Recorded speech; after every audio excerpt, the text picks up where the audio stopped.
Good morning, students. Today in the social science, we will complete our history chapter 6, which is new questions and ideas. Okay.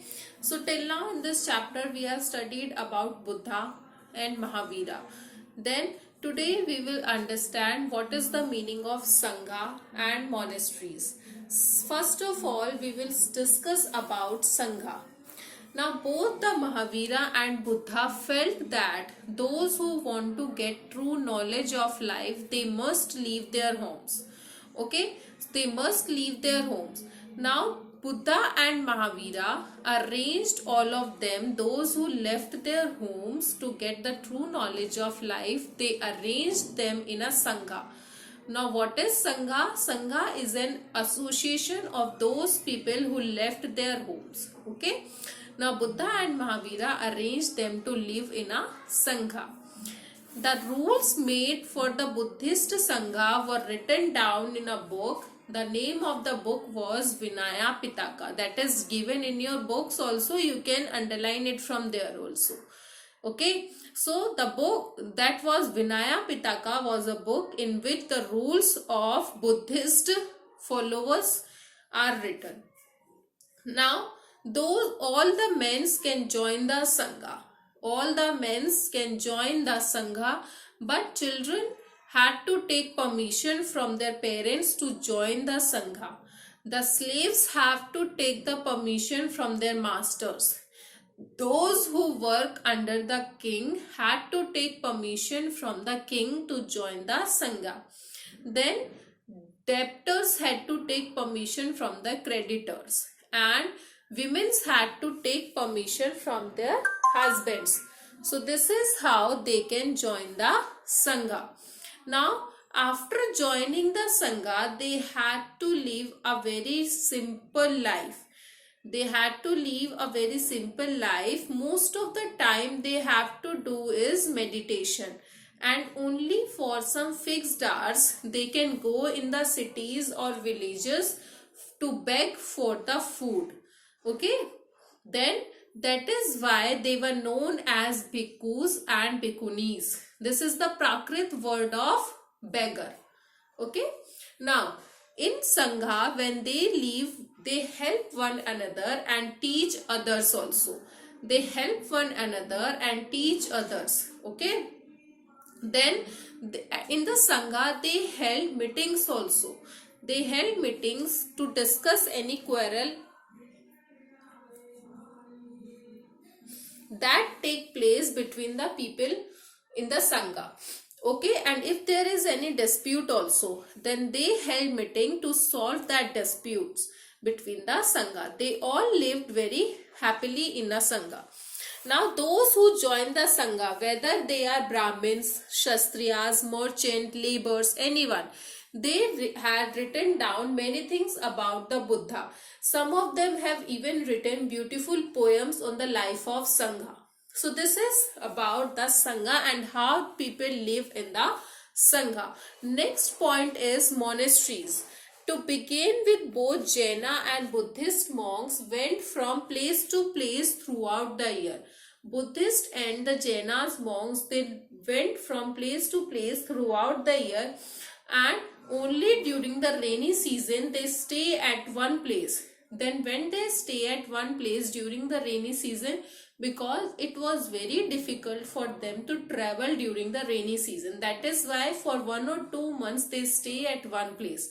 Now when they stay at one place, they are supporters of Buddhist monks and nuns.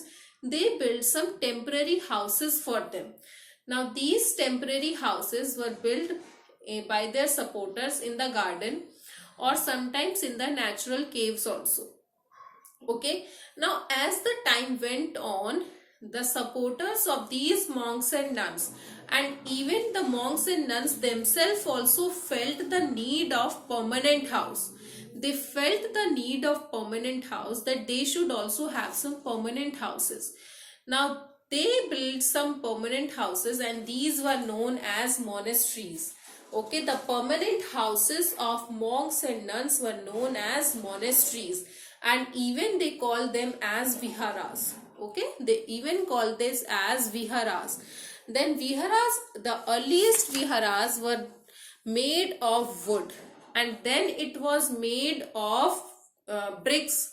This is how they built their viharas, and some were even dug out from the caves, okay, especially in the hilly areas. Now, from where did they get the land to build these monasteries? Because they were so big amount, there was a large amount of land required to build these monasteries. They don't have money, so they cannot purchase the land. So from where did they get this land to build these monasteries?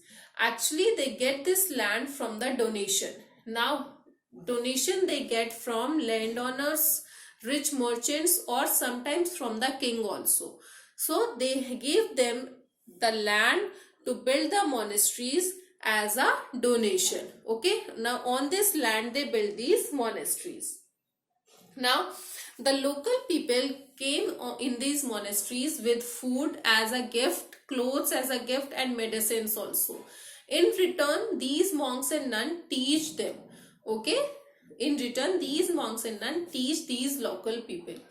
Now there is a Buddhist text that tells us, just as the water of river loses its name and separateness when the water is mixed into the mighty ocean, same way the follower of Buddha who joined these monks and nuns had to forget his family, his varna, and his rank when they joined these monks and nuns. Okay, so this is what Buddha told us.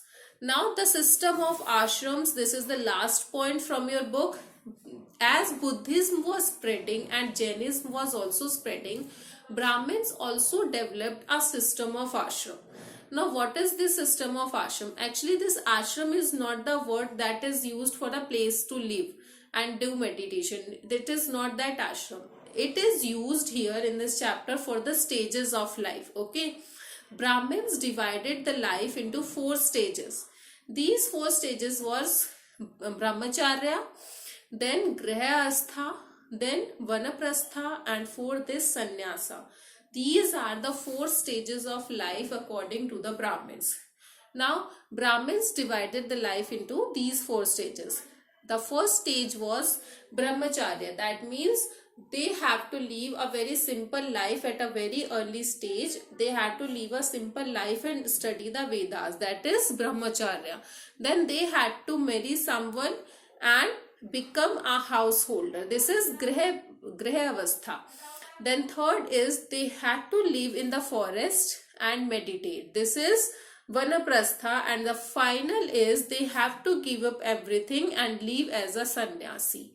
This is sannyasa. So these are the 4 stages of life according to the Brahmins. Okay students, so this was all in this chapter. Just read the chapter 1 or 2 times so that you can understand it more better. Okay, and I will share the question and answers in your WhatsApp group, so you can do the question and answers from there. So take care students. Thank you.